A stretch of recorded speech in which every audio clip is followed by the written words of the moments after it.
이번에는 스칼라 구조에 대해서 좀 더 자세히 알아보도록 하겠습니다.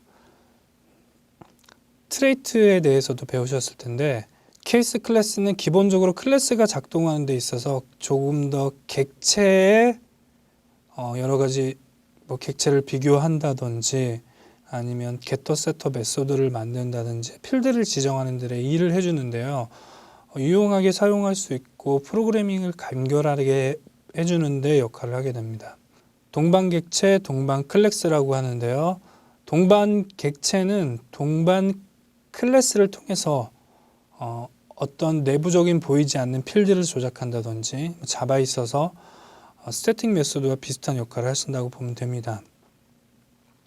특징으로는 동반 객체와 동반 클래스는 한 파일 내에 정의가 되어야 되고요. 동반 객체에서는 동반 클래스의 그 프라이빗 필드, 그러니까 보이지 않는 접근 불가능한 필드들에 대해서 접근 가능하고 컴패니언 클래스에서 오브젝트 쪽으로도 마찬가지로 접근이 가능합니다. 그리고 이제 암묵적 변화는 암묵적 파라미터 부분이 있는데 둘 다 임플리시트라는 키워드를 사용합니다. 그래서 암묵적 변화는 스칼라 컴파일러에서 알아서 객체의 타입 등을 변환시켜주는 역할을 하고요. 파라미터는 파라미터를 지정하지 않아도 암묵적으로 맞는 타입이 있으면 그 타입의 변수를 집어넣는 역할을 합니다. 말로서는 설명하기가 약간 쉽지 않은데 실제 예제를 보면서 설명드리도록 하겠습니다. 그리고 기타 신택틱 슈거라고 부르는 편의 문법들에 대해서도 짧게 알아보도록 하겠습니다. 네, 케이스 클래스의 역할 중 가장 첫 번째로 볼 수 있는 부분은 new 키워드 없이 객체를 생성하는 것이 가능하다는 점인데요.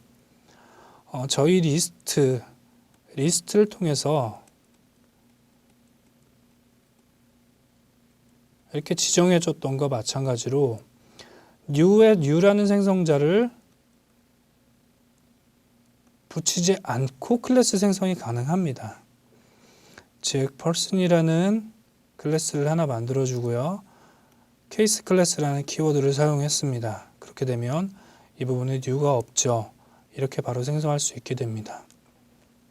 그렇게 돼서 접근은 어떤 방식으로 하느냐, 바로 여기서 사용했던 필드의 이름을 그대로 사용할 수 있습니다.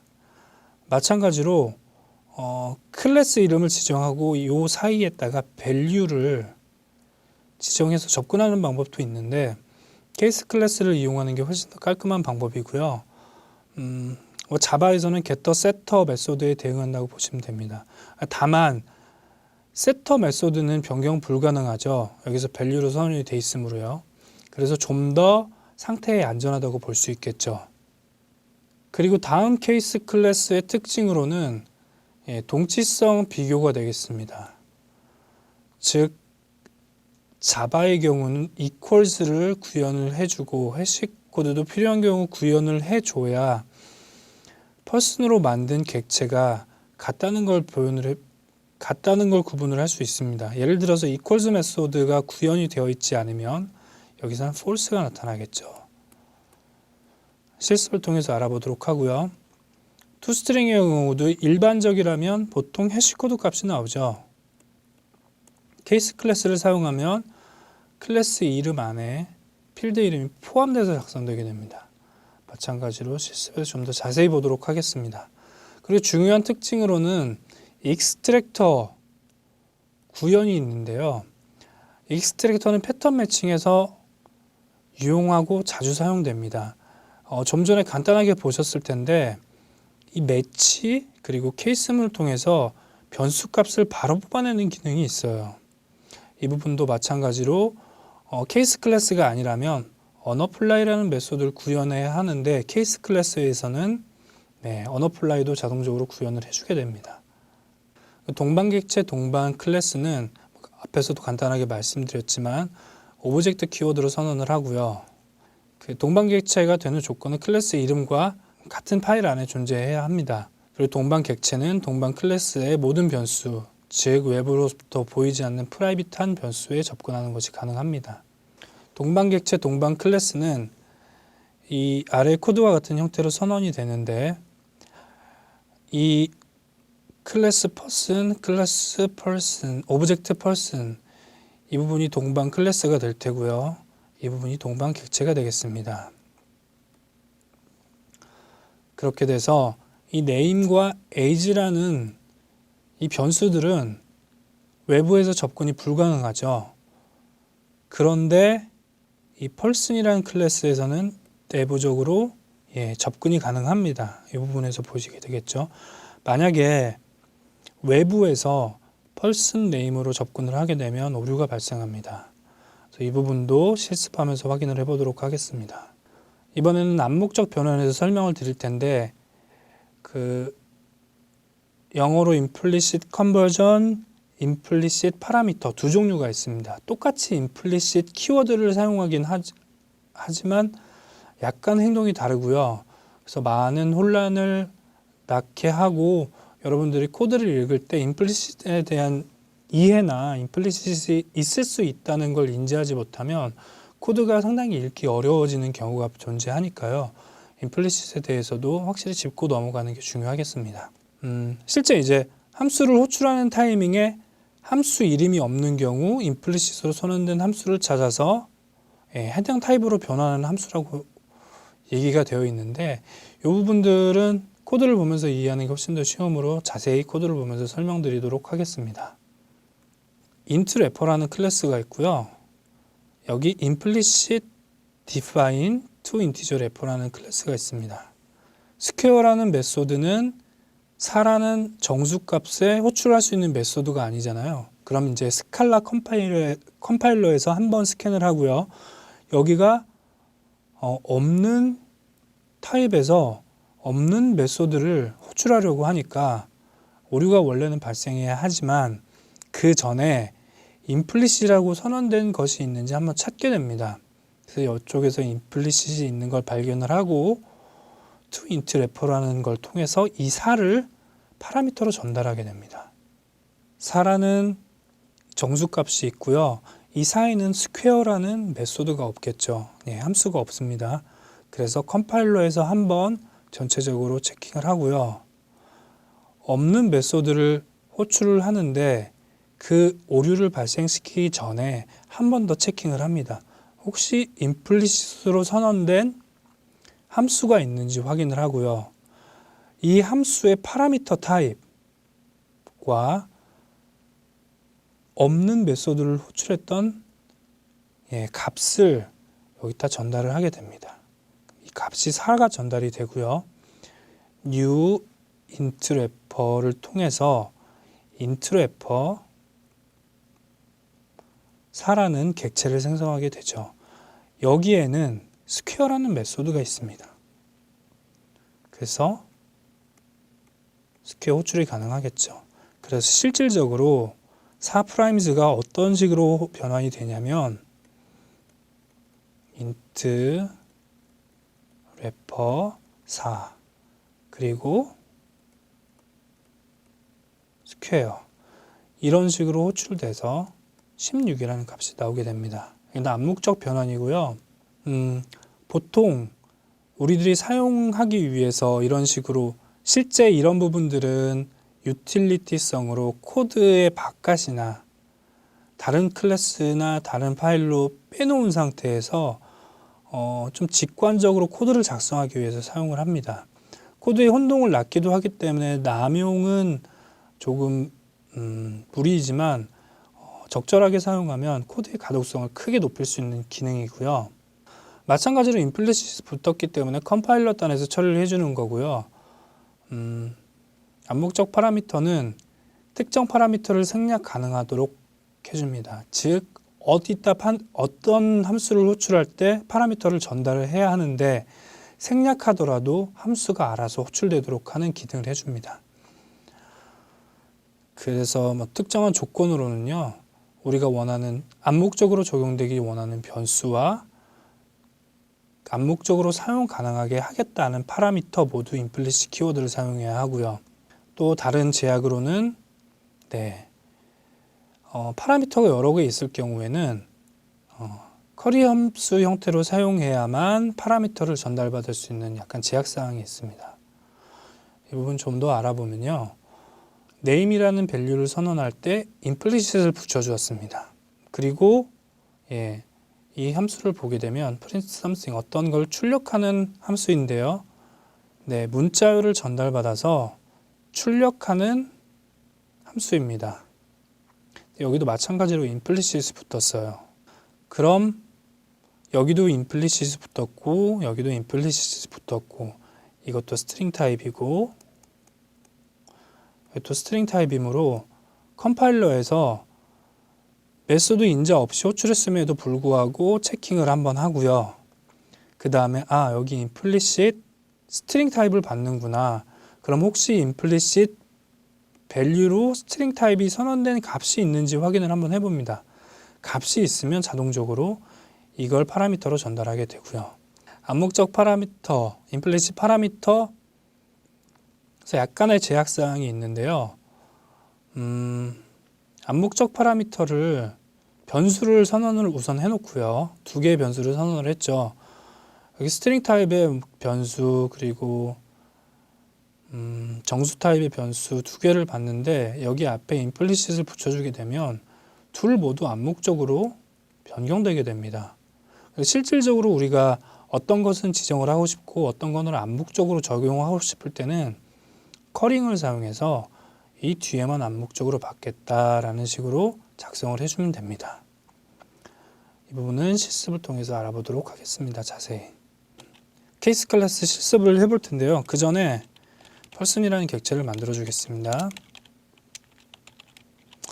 name 그리고 name string age 인티저 값을 받고요. 클래스를 하나 만들어 주겠습니다. value person1 p1은 new person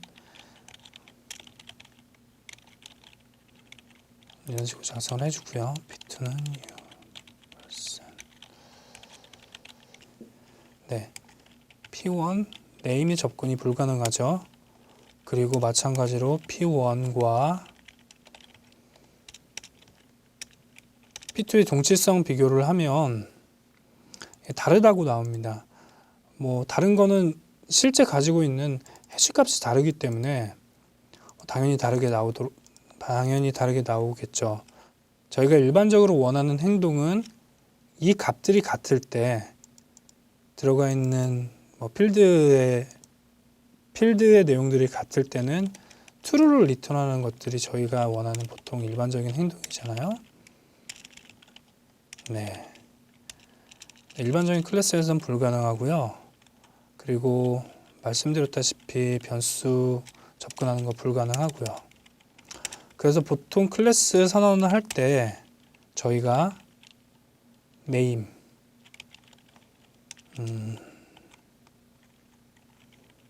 보통 이런 식으로 작성을 해서 초기화를 시켜주게 되죠.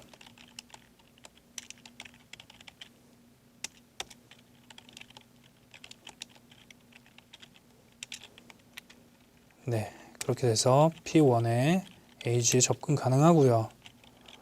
P1에 name에 접근 가능하고 이런 식으로 사용하게 됩니다. 물론 여기서 value로 선언해 주는 방법도 있고요. 그렇게 되면 이쪽에서 접근이 가능하겠죠. 그렇게 해서 이 부분들을 만드는데 이것도 약간 제약사항이 있어서 우선 여기서는 대입하는 방법으로 해주도록 하겠습니다. 그리고 이제 P1 equal P2는 값이 true가 나오도록 우리가 변경을 해야겠죠. 네, 그렇게 하기 위해서는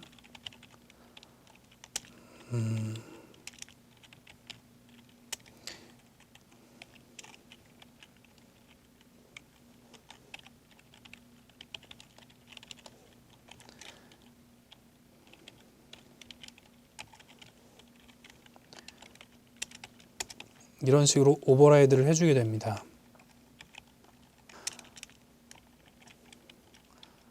그래서 네, 설명드렸는지 모르겠는데 이 물음표 3개 있는 건 비교적 최근에 추가된 기능인데 저희들이 함수 몸통을 선언하기 전에 어떤 값인지 모를 때 타입 체킹을 방지하는 차원에서 이게 아니면 빨간 줄이 나오겠죠. 예, 이렇게 빨간 줄이 나오기 때문에 임시적으로 집어넣습니다. 그렇게 하고 여러 가지 메소드, 해시 코드 같은 메소드를 오버라이드를 한다든지 할 때 처음에 큰 틀을 잡고 메소드 이름들을 잡고 선언할 때 물음표를 유용하게 사용할 수 있습니다.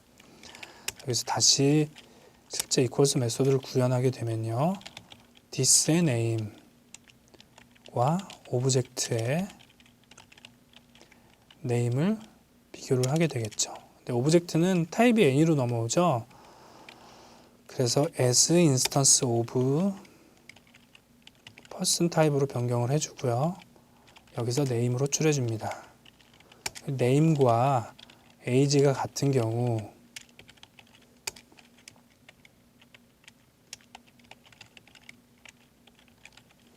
경우에는 둘 모두 동일한 객체라고 봐야 한다 라는 식으로 equals 메소드를 오버라이드를 해줬고요.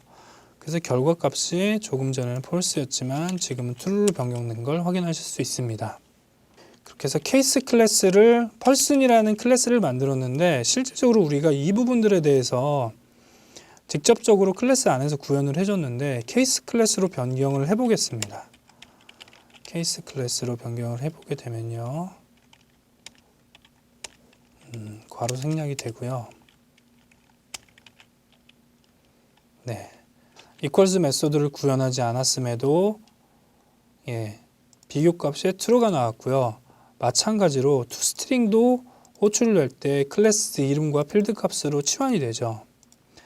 다시 클래스로 변경해서 원본을 보면요, 이런 식으로 될 테고요.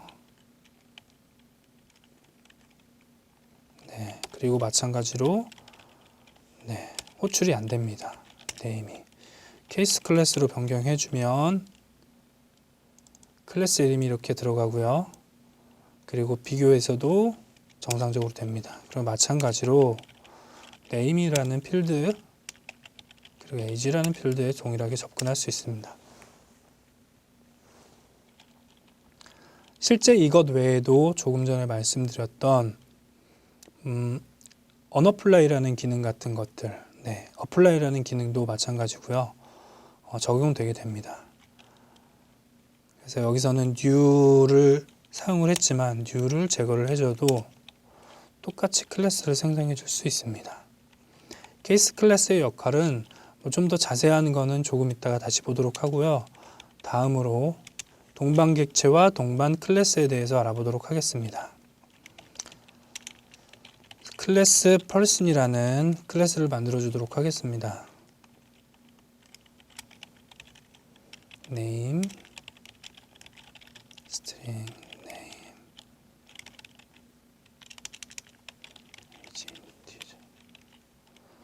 선언을 해주고요.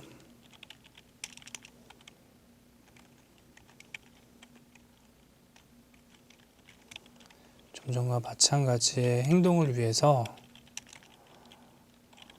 name은 age는 이런 식으로 설명을 해줍니다. person 이런 식으로 생성이 불가능하죠.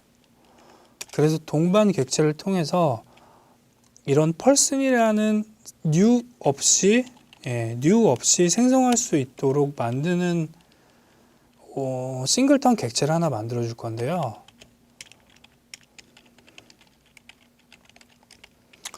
동반 객체에서 설명드렸다시피 똑같은 이름으로 작성을 해주게 됩니다. apply라는 메소드를 작성을 해줄 거고요.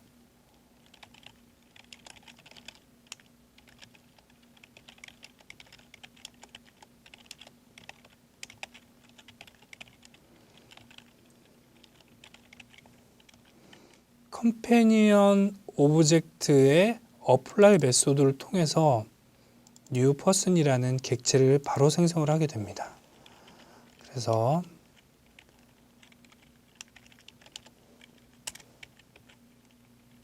age 호출이 가능하고요. name 호출이 가능하죠.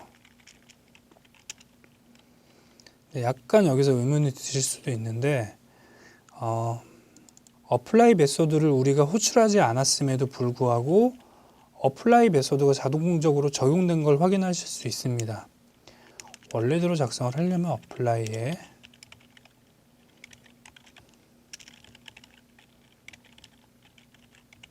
이런 식으로 작성을 하고 사용을 해야겠죠.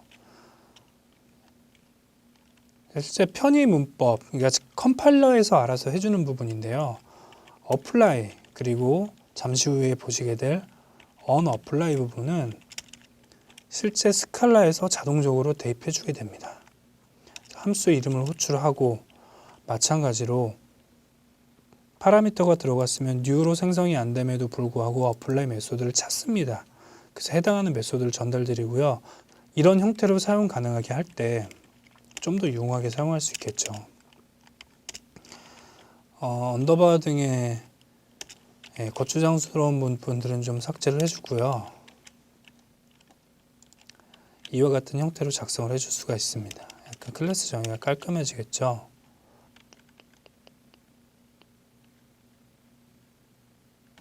동방객체입니다. 그래서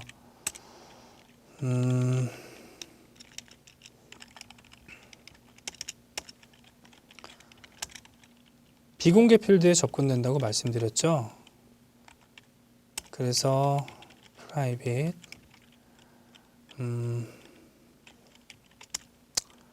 name을 private으로 선언하게 된 경우에는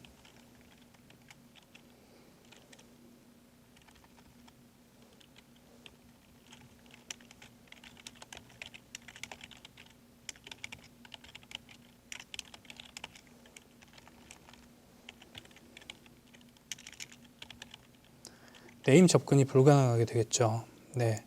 하지만 이건 클래스 외부에서고요.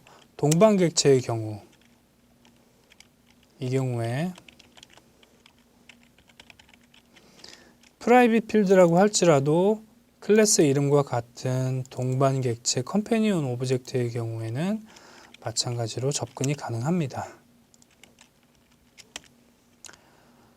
그런 특징들이 있습니다. 네. 그리고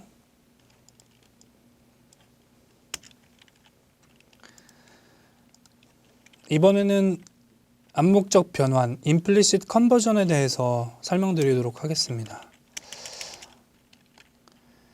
100이라는 숫자에서 캐릭터로 변경을 하게 되면 해당하는 값을 D로 출력을 해줍니다. 뭐 이런 식으로 호출을 해줘도 똑같이 D가 되겠죠. 많은 생략을 해주고요. 22 캐릭터. 네, 20을 호출하게 되면 글몰이 기호가 나오게 됩니다. 여기서 우리들이 숫자로 호출할 수 있는 목록들은요, 굉장히 다양합니다. 비트 연산도 있고, 대소 비교 연산, 그리고 유너리, 이 부분은 이제 이렇게 마찬가지로 마이너스 기호도 키워드에 포함된 건 아니고요. 함수를 호출하는 거라고 생각하시면 됩니다. 뭐 여기서 다루진 않겠지만 유너리와 언더바로 구분된 이 부분들은 단항 연산자로 생각하시면 됩니다. 마찬가지로 맥스라는 연산이 있어서요. 네, 결과값은 20과 맥스의 결과값은 40. 그럼 나누기 2. 맥스의 결과값은 20. 이런 식으로 사용이 가능한데 이제 중요한 부분은 저희가 인티저에 정의되지 않은 부분 제곱을 해주고 싶어요. 물론 스퀘어라는 메소드를 만들 수 있습니다. x 인티저는 x 곱하기 x. 그럼 스퀘어 2를 하게 되면 결과값으로 4가 나오겠죠. 좀 더 읽기 편하게 사용할 때 임플리시트 컨버전을 사용하게 됩니다. 저희가 원하는 건 toSquare를 해도 결과값이 4가 나오는 거죠. 이걸 사용하기 위해선 몇 가지 간단한 작업이 필요한데요. 클래스를 우선 하나 만들어 줍니다. int wrapper라는 클래스를 만들어 주고요.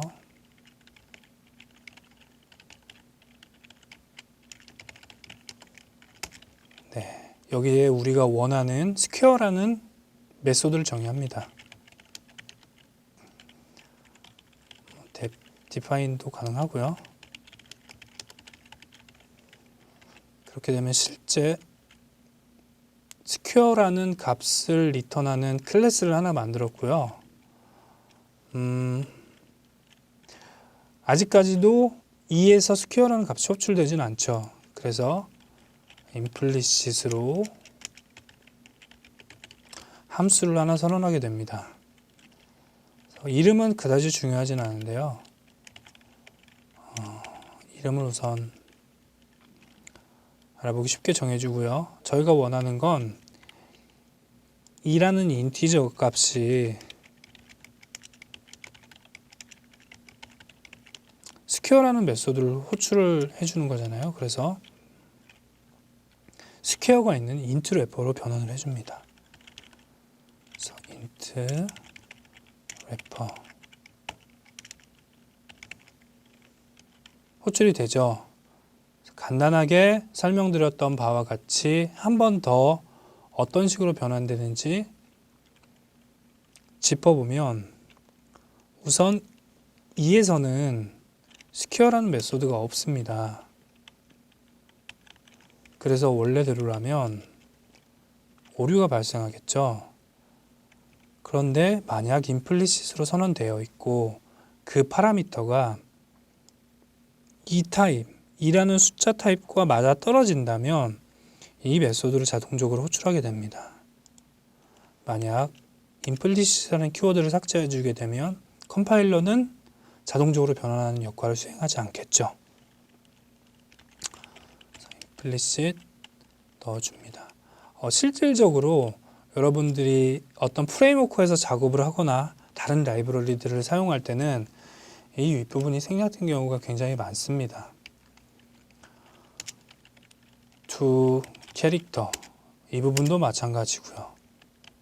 실질적으로 작동하는 원리를 보면 임플리시트에 의해서 컨버전 되는 부분들이 상당히 많기 때문에 좀 혼란스러울 수 있어서 좀 모호한 표현들은 사용하지 않는 것이 좋아요. 예를 들어서 to person 이런 식으로 만들어준다든지 이런 건 사실 문맥상으로 맞지 않잖아요.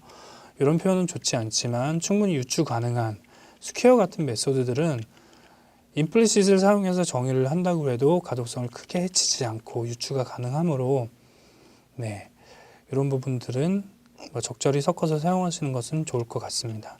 마찬가지로 읽을 때 연습은 충분히 하시고 프레임워크나 라이브러리를 사용하면서 읽는 방법들에 대해서 좀 익숙해지면 여러분들이 공부해 나가는 데 있어서 크게 어려움은 없을 거라고 생각하고요. 그 다음으로 암묵적 파라미터에 대해서 알아보도록 하겠습니다. 암묵적 파라미터 같은 경우에도 컴파일러가 자동적으로 어떤 역할을 해주는 건 맞는데 이번엔 그 대상이 함수 호출이 아니라 파라미터가 되는 거죠. 그래서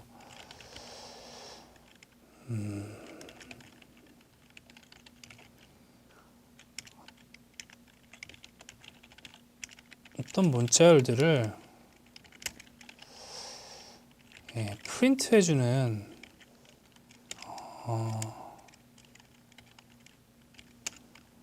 프린트를 해주는 별표 사이에 어떤 문자열을 프린트 해주는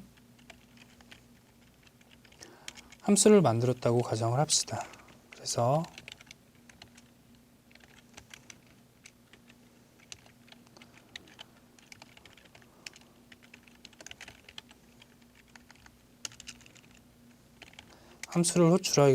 함수를 원하는 문자를 넣어서 호출을 하게 되면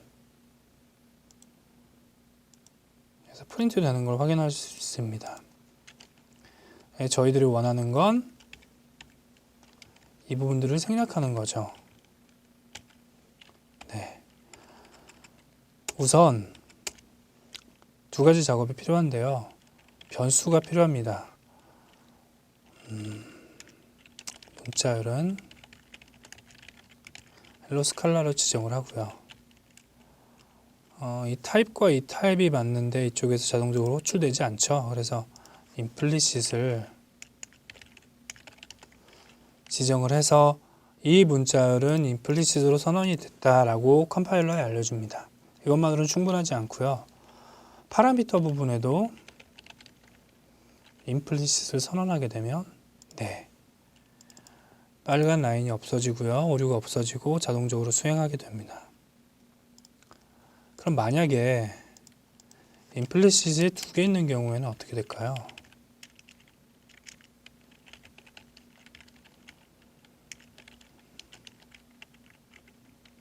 이 경우는 문제가 없겠죠.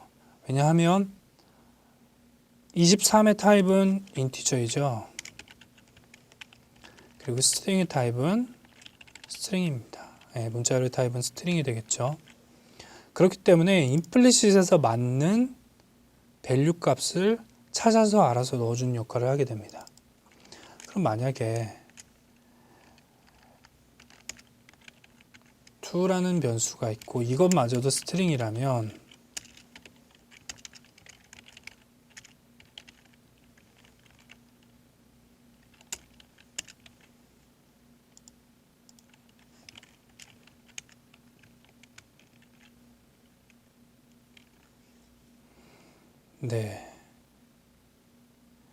여기서 오류가 발생하지 않는데 여기서 오류가 발생하지 않으므로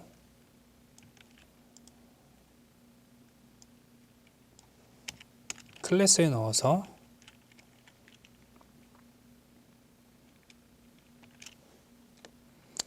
컴파일을 해주면요. 이게 에러 값에 보시면 ambiguous implicit value라고 나오게 됩니다. 그래서 동일한 두 개의 타입이 implicit으로 선언되었기 때문에 프린트라인 썸씽에다가 어떤 파라미터를 전달해야 할지 몰라서 나오는 오류라고 생각하시면 됩니다. 왜 컴파일 타임에 알려주지 않고 실제 작동을 시켜봐야 알 수 있냐면요. 아까 말씀드렸다시피 스칼라는 크게 타입 체킹을 2번 하는데요. 여기서는 실제 문법적인 오류가 없는지 그리고 축약된 표현들을 변경을 해준다든지 이런 작업들을 하게 되고요. 실제 실행하는 시점, 두 번째 컴파일하는 시점에서 이게 문제가 있는지 찾아내게 됩니다. 물론 이제 스칼라 아이디 같은 이클립스 기반으로 된 스칼라 아이디를 사용하는 경우에는 약간 기능상 차이점은 있을 수 있습니다. 그렇게 돼서 암묵적 파라미터까지 알아봤습니다.